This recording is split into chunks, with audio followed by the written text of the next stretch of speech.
When trying to build a successful e-commerce business, most people start with the product idea, and that is why most people fail. So if I'm trying to find £1 million product and I don't start with the product, then what should I do? Well, in the book 12 Months to $1 Million by Ryan Moran, he argues that the key to e-commerce success is not the product, but it's the people. Nearly 40% of failed e-commerce startups attribute that failure to selling products that don't have sufficient market demand. So ignoring this is kind of a big deal. Luckily, the people you're selling to can help you avoid this from happening.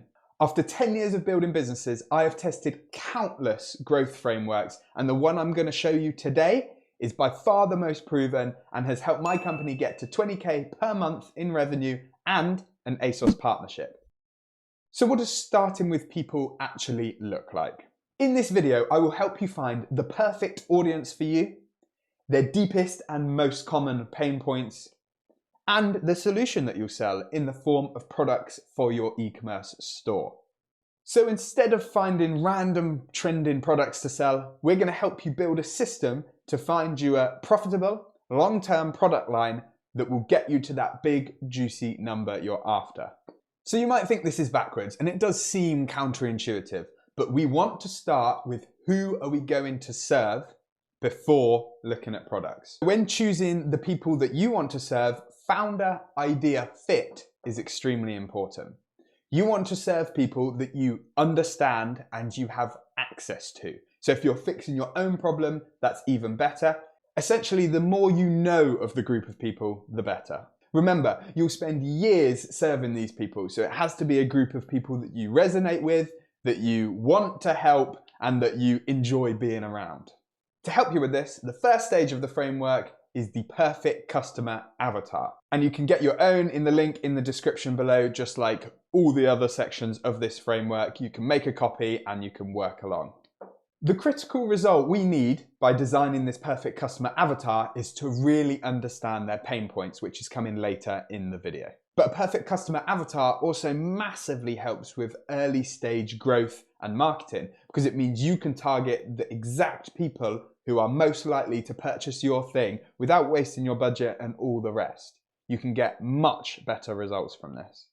So in the perfect customer avatar, you fill in things like their key attributes, where they are likely in the world, what kind of towns and cities they might live in, what do they do in their spare time, what do they really want in life, what are their desires, and critically their pain points, so what really pains them on a day-to-day basis, what problems would they like to fix, they just haven't been able to as of yet.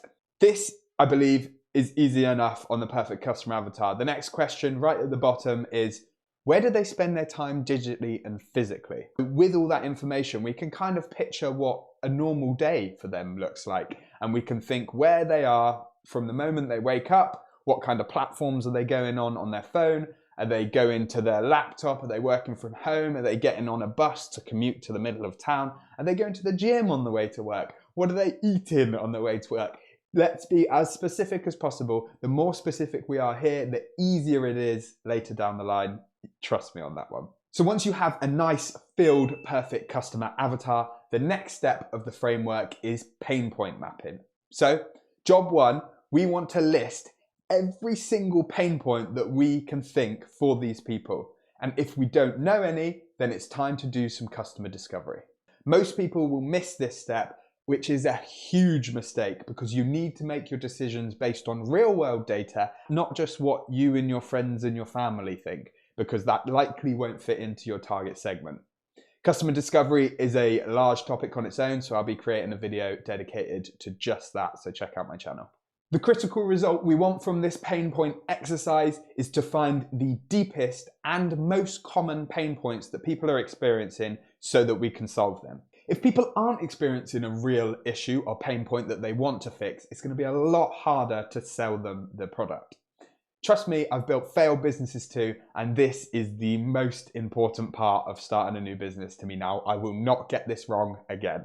So once you've listed all the pain points you can think of, and if you're struggling to come up with ideas, make sure to speak to people in that target segment. We want to put all of these notes on the matrix shown here.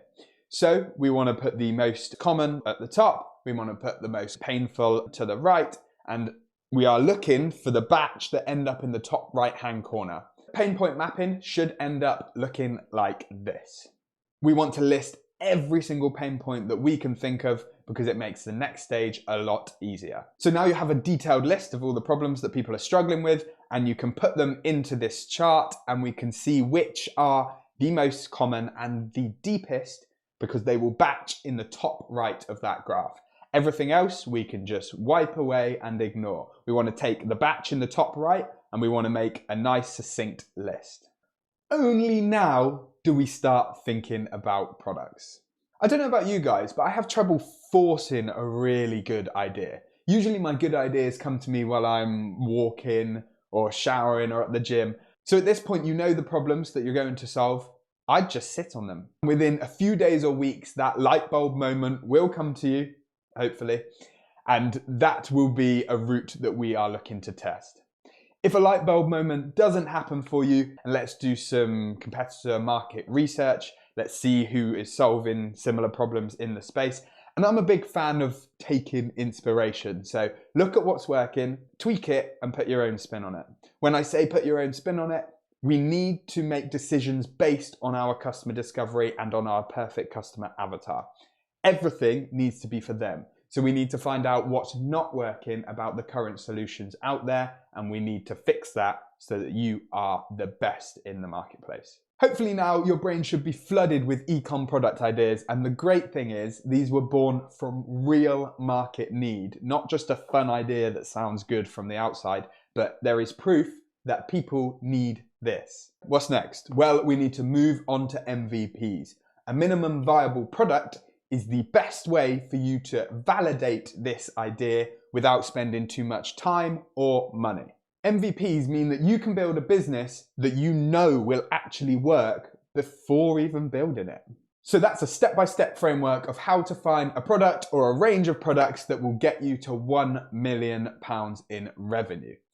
Profitable, long-term, sustainable business. We need to start with people and not product. As always, for every single step of that framework, you can go to the links in the description and make a copy for yourself.